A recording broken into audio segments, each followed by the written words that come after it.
All right, we're here with episode 6 of the Wise Old Owl podcast, and I'm really excited to have a really good friend, Ron Butler, on this episode, which I couldn't wait to get on. But Ron, I'm a little bit envious. I had to find a whole restaurant for you because I don't have a studio like you do, and I envy that.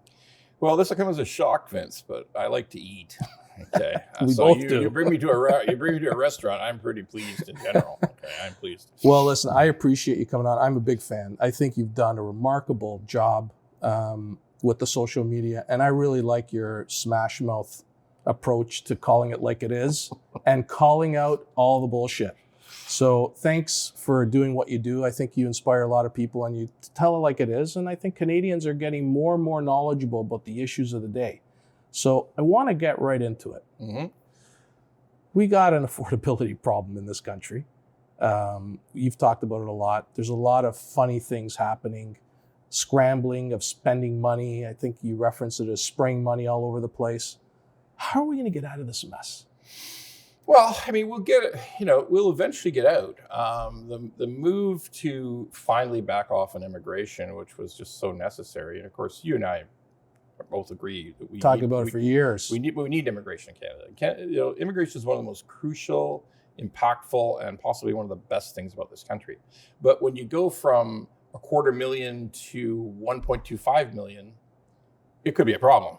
Okay, and it was, particularly when you allowed craziness to happen with international students and sanding to happen with temporary workers. And the really awful thing is you're harming the newcomer as much as you're harming the people who are here. They're not getting a fair shake. Not at all. I mean, if you're one of those international students who's coming to a diploma mill above a strip mall in Brampton, I think you're getting screwed. Okay, I mean, you're taking all remote lessons. You're spending $20,000 a year for worthless garbage, and you have to work part-time just to live. I mean, it's all wrong. So hopefully some of these changes that we're going to see in immigration, where they're targeting the worst offenders, it should help a bit. But affordability may not change for a while. Do you like the caps on the regional limits that Mark Miller's Look, proposed? I mean, the proposals will all just go through. I mean, ultimately, the one thing the federal government does control is visas. Yeah. So if they don't issue them, the people aren't getting in. It's as simple as that. So there will be changes. It will be impactful eventually, but not tomorrow and not for the rest of this year. So we're going to continue to suffer through people being abused on rents. 15 people crammed into a basement and sleeping on futons and paying $850 a month for space. That's going to keep on happening until the end of the year, maybe into next year, but it'll eventually cure itself. We should see some improvements. So Ron, on the housing issue and the lack of supply, I think that policy over the last half decade has really created an unintended consequence because a lot of investors in that space were coveting the student because of their nomadic nature. They're there a year or two, you can reset your rents. And because of the growth in that space, a lot of investors moved to student housing. They moved to cater to those students, and they actually started using homes that are meant for residents of communities to reap more money because they could sell per door, a rental suite. And what sell per door, they sold per space. Per space. Yeah, they just sold per space, especially in a basement. In Brampton and stuff like that. But what was interesting to me was I took a trip down to Notre Dame to watch a football game. We did a tour. First time there, it's like the Disney of football mecca there. And one of the things the guy mentioned was I was surprised how many students they had enrolled in the school. Tons. It's huge, yeah.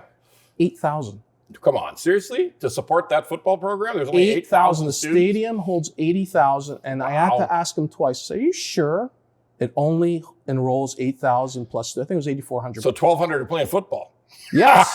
And the reason they said was that's the amount of residences we have to house these students for the 4 years they're here. Sure. So I thought for a minute, wow, imagine that, not displacing any residents out of their homes for the university. That pretty much is university town. And when we think about that here, like York University, U of T, Ryerson, how many units are displaced from residents that need them to house these students that enrollment just continues to grow and grow and grow? And there's a lesson to be learned there, because I think universities should have as many student visas issued as they can house. Well, it's just not feasible anymore. Like, we just can't do that. It's really important that we make an important declaration here that really relatively few of this vast increase in international students are going to U of T, are going to York, are going to Queen's, are going to Waterloo. They're not. Or going to UBC, okay? They're not. In Ontario particularly, they're going to diploma mills. They're going to colleges. If they were all going to... It's all business administration. It's all tourists, the tourist administration, all garbage degrees.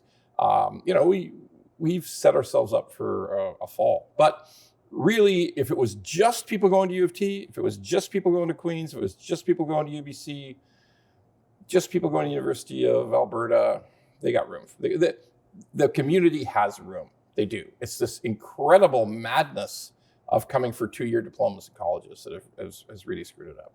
But if I was to think of what the biggest problems we have today, like literally at this minute, I got to tell you, the more I learn about development permits, and you've become an expert on this. Yeah.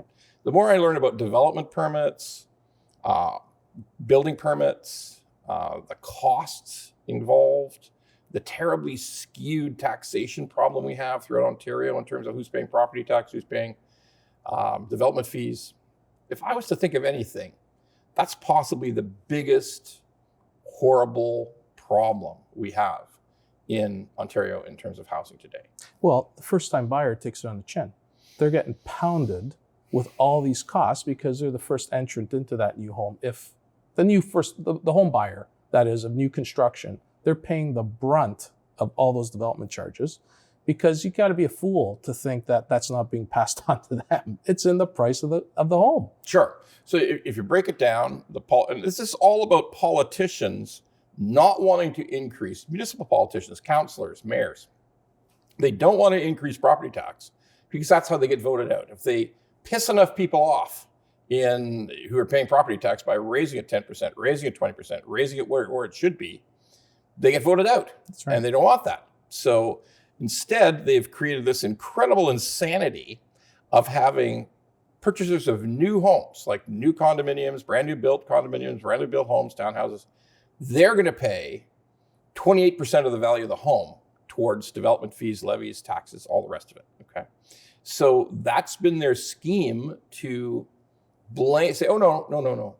The new home buyer isn't paying it. The developer's paying it. We don't want those dirty developers making a profit. It's all bullshit. Incredible lie. The most fantastic fucking lie you could ever imagine, right? I mean, it's just such a lie. There's no developer going to build anything if you can't pass the tax on to the home buyer, which they do, okay? All the fees, all the development. So we've ended up in this incredible world. When you buy a $500,000 dog crate condo downtown in Toronto, about $180,000 of it goes to taxes, levies, some other things, okay?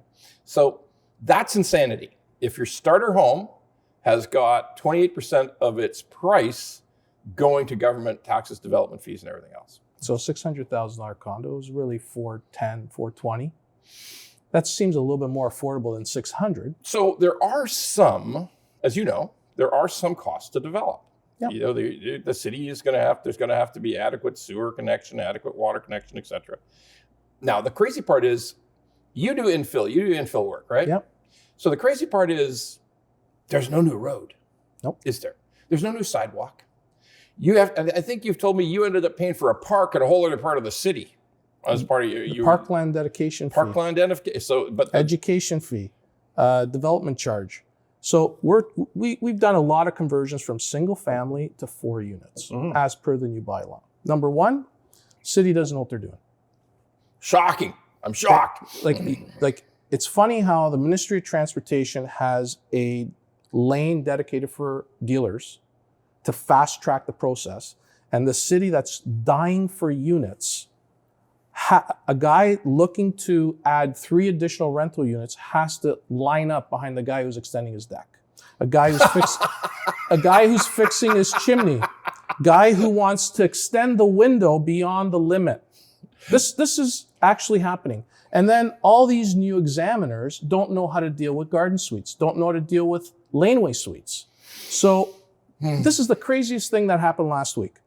We went in, a client of ours went in for a zoning review. It was sent back because there were multiple colors on the plans. Okay, so the architect's stamp was in blue, everything else was black. It was sent back as a rejection. So nothing's going to get built fast. No, nothing. Nothing. Okay, Nothing. And it's chaotic. All the old bylaw inspectors don't even want to work anymore because they can't get a hold of anybody. They're working 3 days a week. They're walking their dogs on Mondays. They're taking Friday off, and it's all by email. Vince, are you suggesting that some people working from home are fucking around and not working? Yes. Okay. All right. Maybe that's Absolutely. possible. That may be possible. So okay.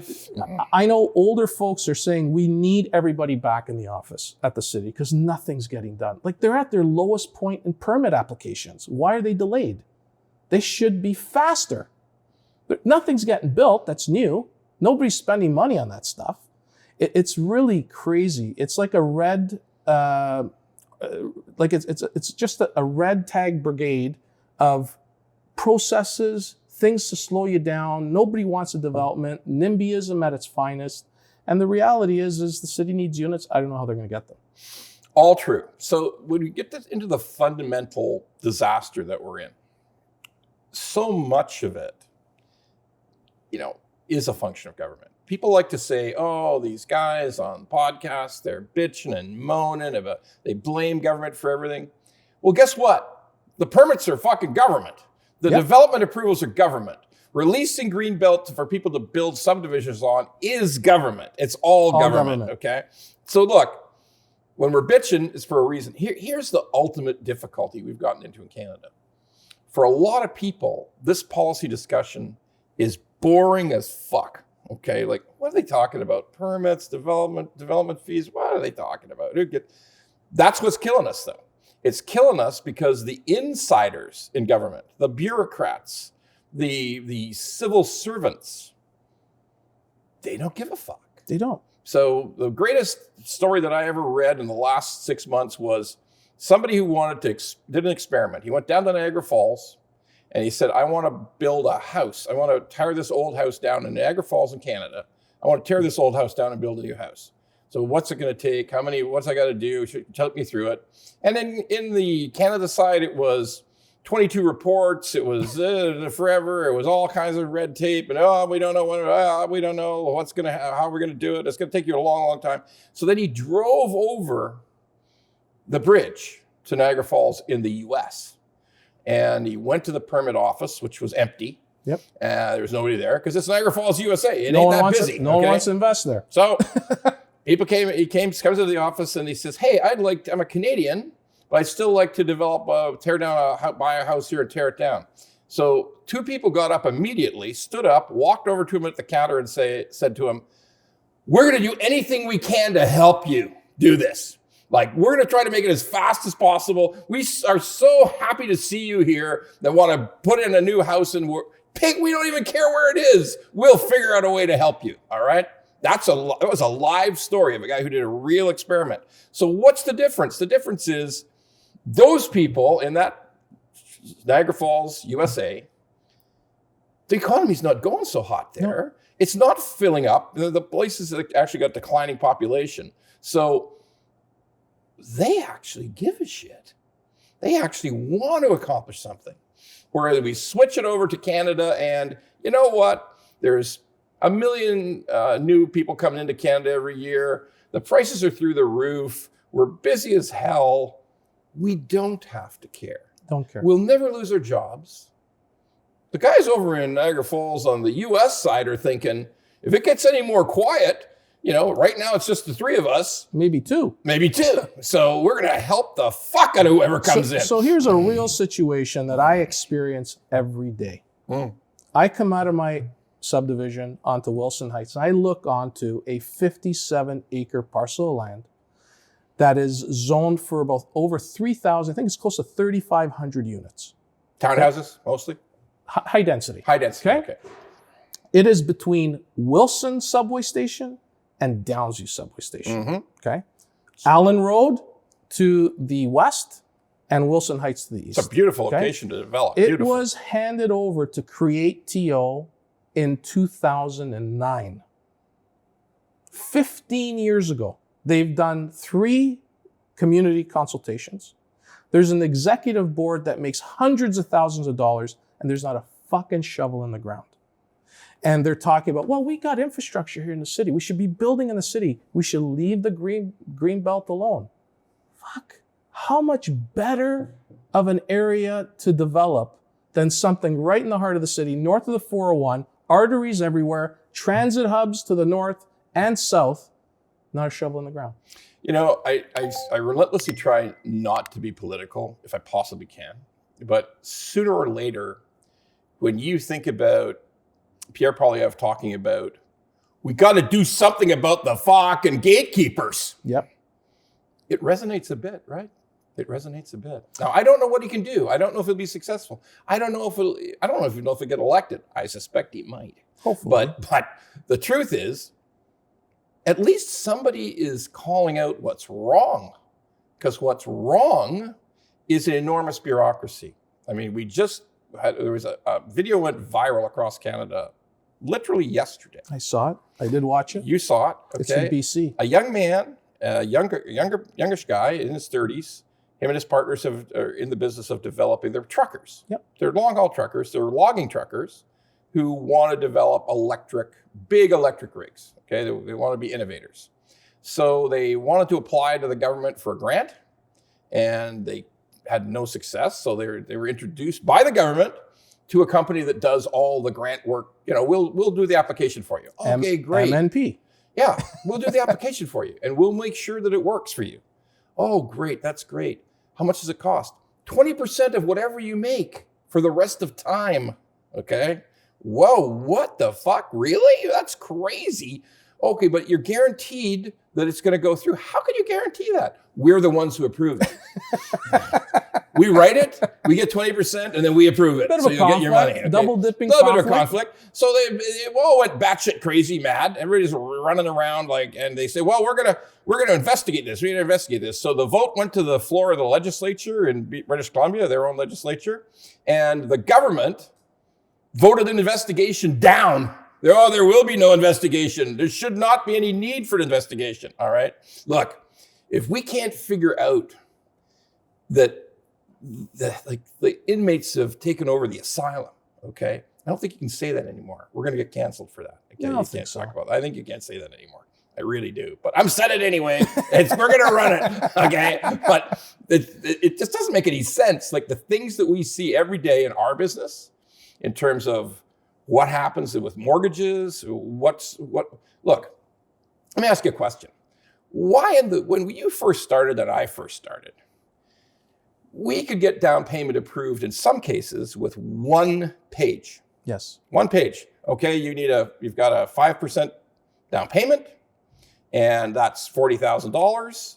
You've got a $45,000 RSP. One statement. Show us the RSP statement. Yep, it's there. It's clear. You've got it. Okay, that's the down payment finished. Today, admittedly, the down payment's bigger, but today we've got to source every deposit over $1,999. Like people say, no, Ron, that's wrong. It's like $5,000 or $10,000. Oh no. You need everything. If the lender chooses, they can ask you to defend every single small deposit that's not payroll. If it's not payroll, we may ask you, and it's over $2,000, we may ask you to source it. What the fuck's going on here? Okay. So by the way, what's changed? Like these are people with RSPs in Canada. There's no money coming from outside of Canada. They have RSP savings in Canada. I don't think there was any money laundering. I mean, that RSP statement goes back 90 days. Tax-free savings accounts. All that stuff. RSPs. Okay? But you have to track every single transfer till in the end, people are screaming at you. The borrower's screaming at you like, what do you mean I got to track? I mean, I gave you the 90 days. Yes, but on day, if we go back to day 89, you moved $3,000 in from another account. So now we got to go back 90 days on that fucking account. Okay, you got to show me 90 days there. So Ron, we've both been around longer than 2 amortization schedules. Okay, that's a long time. Long time. The amount of paper that we're seeing today versus when we started has got to be 6 to 7 times.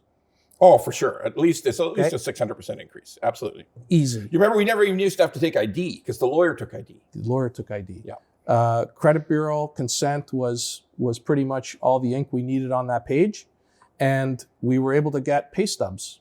Went into the bank account, validated, right? Especially on a transfer. If it's an existing mortgage, on a transfer, it was very easy to qualify people. If 100%. they're still where they're working, it's okay. It's fine. And today, it just seems like it's like pulling teeth. It's bothering clients. And then, everybody's afraid to make a call at the lenders. No one wants to mitigate the risk. No one wants to write up a deal anymore. Like, there used to be a day, and we know who they are, those lenders would mitigate a file, they'd write it up, they'd support it, they were comfortable recommending it, and that was good enough. Today, everybody wants to feel safe. If it doesn't fit the box, like they're not even underwriters anymore. I call them checkers. They check the box. And if it doesn't fit, it doesn't work. It's we really it's not really sensible to blame the lenders, because at the end of the day, they would all prefer not to have to do this too. Agreed. They would all prefer not to have to do this. At the end of the day, government, through, for instance, OSFI, the Office of Superintendent of Financial Institutions. So they have brought in a number of these income verification. Now, it's hidden. They press the bank to do it, and the bank has to come to us. Like, they don't.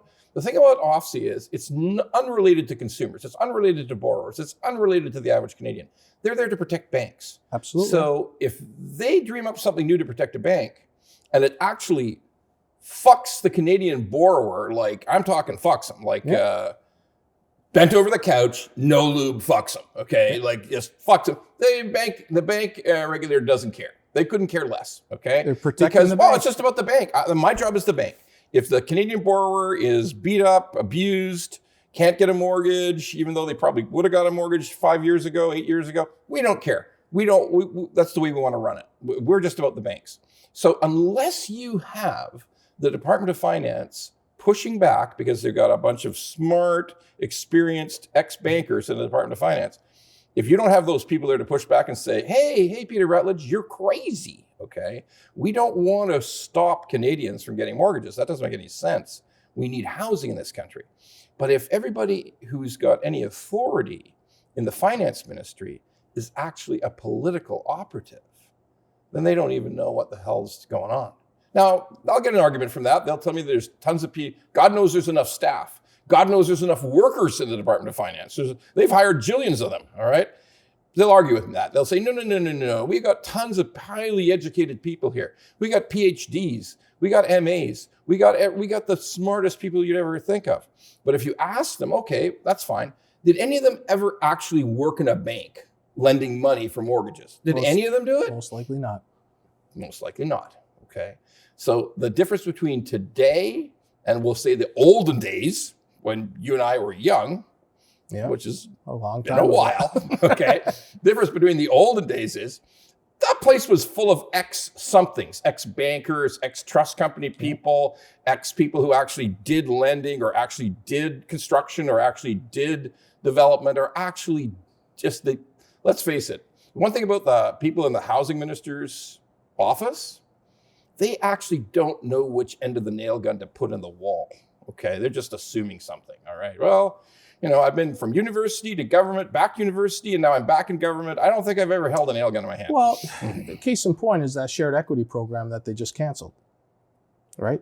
Like, that was written on the back of a napkin. Yep, it was. It was a total flop. Complete failure. And oh, by the way, they had to hire like 125 people to administer it. Exactly. So, like, how does even CMHC for that matter, how can they be 6 to 9 months behind on multi-unit mortgage applications? Like, they're so backed up. If they got a lot of people there that are able to work, why shouldn't they be caught up in that? Because that seems insane to me. Well, I think I read about a huge amount of bonuses that were paid out at CMHC just this morning. Look, some of those people are great managers. They deserve their money. I don't necessarily want to pick a fight with CMHC, but let's understand this. When you've got a country that's gone from, like we said, 6 times less paperwork to get a mortgage 30 years ago, and if we push that forward, we've got more trouble with housing than we've ever had in our lives. Oh, and by the way, the default rate, like the people back in the day when we closed a mortgage was 8 pieces of paper, the default rate was fine. The default rate was more than today because the regulators created a super select borrower for banks. The red tape brigade. And here's what we know. Is it better? Is mortgage world better? Is mortgage world enormously safer? Like, did we blow out all fraud in mortgages? Clearly not, because the government has rejected yours and my plea to bring in a linkage to CRA so we never have to have mortgage fraud again. No more income fraud. And it was there. It was working at one point. Well, that was private enterprise stuff. Private enterprise with accountants and stuff like that. Yeah, the problem with that was nobody should have to pay to have information about their own tax return. Okay? But it's an easy fix. Oh, no, this is easy. Plug in the number on line 15,000. Yep, easy. Yes or no. Is it correct? So that way you know whether you got a valid NOA. Simple as that. Simple as that. But they've known about it. They've studied it. The people in CRA have said they even have a budget for it. We're just too busy to get to it. We're too busy. Okay. They got like 40% more employees than they did 6-7 years ago, but they're still too busy. Okay. So, look, a lot of problems. We got tons of problems, but there are ways to fix these things if you get inside the bureaucracy and make changes. So let's talk a little bit about that, because we know that the red tape brigade's in full force, making life more difficult for us. If you had a magic wand, what are 3 things that you would use to improve housing affordability and the whole mortgage process? Well, housing affordability, that's actually not that tough. We have to strip down all these development fees, taxes, and levies to build new development. We have to strip it right down to what it probably actually costs, which is probably 60% less than they're charging today. In some cases, it might be a lot more. Like for that condo tower on an existing street downtown, I think it's probably 80% less, if the truth were told, okay? We got to strip out all the crazy bylaw rules. Like we got to, a great developer told me just last week that you need 22 reports before you can apply to develop condos. You need a report about helicopter routes. What the fuck? Helicopter routes? I mean, can't the helicopter just fly around? The helicopter going to the hospital, can't they just fly around the condo? I mean, it's a helicopter, for fuck's sake. It's bizarre. They got the environmental reports where you got to make sure there's not some tiny little frog. By the way, you can only do the reports. Can't do the reports in the winter because the frog might be asleep, so it might be under the ground somewhere. So you got to wait till the spring so the frog jumps up, and you can see if you're not going to kill the frog off in that little development you're trying to work on. Look. We got to stop all that. We got to cut the 22 reports down to 3 again. And then you'll get 100 people, thousands of Canadians will say, "Oh, you can't do that. It keeps us safe. All those red tape keeps us safe." Well, it might keep you 1% safe, but it's leaving you 100% fucked on prices, okay? That you can't afford, your kids can't afford to buy a fucking house. So you got to stop and think what you're doing there. We're getting taxed to death. Taxed to death. I mean, and taxed. Hey, a great comment came in today. They said, hey, you can't release land from the Greenbelt because we need density. You can't have sprawl. Sprawl's too expensive. The property tax won't cover it. So I said, fine, release the land from the Greenbelt, and everybody who lives in those houses, when they sign up, they know they're going to pay triple the normal property tax. See who signs up. Give them a fucking choice, Like, Give 'em a come on. choice. Everybody, oh no, you can't do that, Ron. You can't do that. Like, we are a country full of people who are quite happy to tell you everything's impossible. Just like the fucking eclipse, okay? The fucking eclipse that happened last week, okay? The fucking eclipse. So the eclipse comes, it gets dark, and all of a sudden my staff in my office, they're rushing up to the windows. They're, oh, it's an eclipse, it's dark, okay? So my main associate who helps me out with all the work, she gets up from her desk, she walks over to the window, she looks up at the sort of cloudy, well, it's dark, but it's cloudy. So she comes back, she sits down at her desk, and I said, Jessica, what do you think of that? I mean, were you impressed, or it's cloudy? I mean, it wasn't much of anything, but it's actually a state of emergency in a lot of these towns. It's a state of emergency, schools are closed. I said, what did you think about the eclipse? She said, I haven't been so disappointed since prom night. So look, we spend a lot of time worried about bullshit, okay? Like, there was a state of emergency in Niagara. They closed the schools all through the eclipse. Like, a GC I'm working with came in this morning for an espresso. I said, how's the project going? He goes, my carpenter sent his whole crew home. I For said, the eclipse. I said, why? He didn't want any liability if these idiots would look up into the sun and burn their retinas, so he just sent them home. So you and I were school kids when there was eclipses, because they happen every 70 years, Yep. and we're damn near there, okay? So I tell you what, I was in school during an eclipse. The teacher said, if you look at the sun during the eclipse, it'll burn your eyes out, you dumb sons of bitches. So don't look at it. And I thought, fuck, I don't want my eyes burned out, so I'm not going to look at shit during this eclipse, all right? That seemed to work well, all right? So we live in a country of enshittification, okay? Like, we live in a country that's full of enshittification. Like, everything turns shitty because we're worried about liability, something might happen, save the children. Look, do this, do that, don't offend anybody.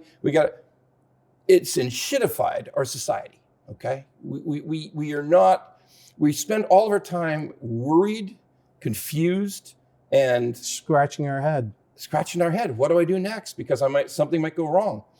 When people were building the maximum amount of houses we ever had in Ontario is late 70s, early 80s, okay? Right up to 79, so there's a record number of houses being built. And there were nowhere near as many people as today. So, oh, and by the way, you know how you always hear about we can't interfere with the green belt because we need the farmland.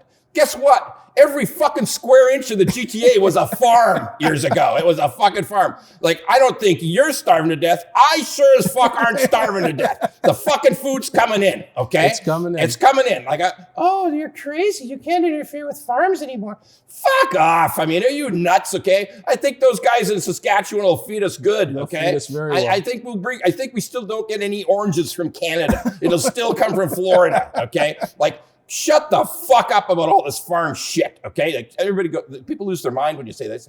Oh, you can't do that. The farm thing is the most important thing on earth. Sweet Jesus, every single square inch of the GTA was a farm, okay? We're not starving. Shut the fuck up. My dad okay? still complains he should have bought the land at Steeles and Dufferin, which was a farm. Oh, and Lord. my mother said, we left Italy. We were farmers. We're not being farmers here. All I can tell you is we are gone down the wrong road. We've gone down the wrong road. Now everybody says, well, you're just old, Ron. You're old. You just want old-fashioned things back. Fuck no. I'm not giving up my phone. I'm not giving up the computer. Yeah. I'm on social media, for fuck's sakes. I have an old man who's on the pension who's on social media. So I'm okay with the here, the now, and the future. I'm not living in the past. But sweet Jesus, if we don't think that the world didn't end because we built houses in the 70s, without 22 reports, with 2 reports, that we just opened up. We said, okay, farmer, will you sell me the farm? Sure, I'll take the money, start building houses. It wasn't the end of the world. We've got to change our thinking, because guess what? We may have been wrong. You know, my contractor is pretty innovative. And he says, why do I got to wait for a bylaw inspector? Why don't I just get an engineer, a plumbing engineer, HVAC engineer, electrical engineer, stamp that everything's done properly so I can move along. Pay my $500 for the stamp, right? Instead of waiting for an inspector to show up. Oh, my kid's sick, can't come today. Everything's got to stop because you got to wait for the inspector for the next stage. Why not just get the professional associations to stamp that what you're doing is correct, because you have to have standards. And it'll save everybody a lot of time and a lot of jobs, a lot of people on the gravy train. Hey, look, Vince, we can't take those 3 days work for 5 days paid jobs away from those inspectors. By the way, you may never get another fucking inspection approved again. Nothing's in my name. Well, listen, I really appreciate you coming out. My pleasure. Always my pleasure. We got to do this again. Sure. And we probably got to talk about a few more things that are coming down the pipe with this government, because it's chaos. It's a bit of chaos going on. And hopefully we could make sense of it. And it gets a little bit more simplified for us to figure out, because right now it's just a big bowl of mush and makes no sense. And all the announcements that we've seen in the last 2 weeks about billions here, billions there, billions everywhere. If you can't get your permit approved, you're not even going to be able to spend the billions. That's right. Now, that's the hardest thing for ordinary people sitting in their houses at night to understand, because it's like, what do you mean? It's inside baseball, which nobody likes, okay? Nobody wants to have to understand this stuff, but it's what's killing us, and we've got to fix it. The cost of capital is just too expensive right now, and time is a killer. Time's a killer, absolutely. Thanks again, Ron. Much appreciated, and we'll do it again. My pleasure, Vince. Thank you. All right.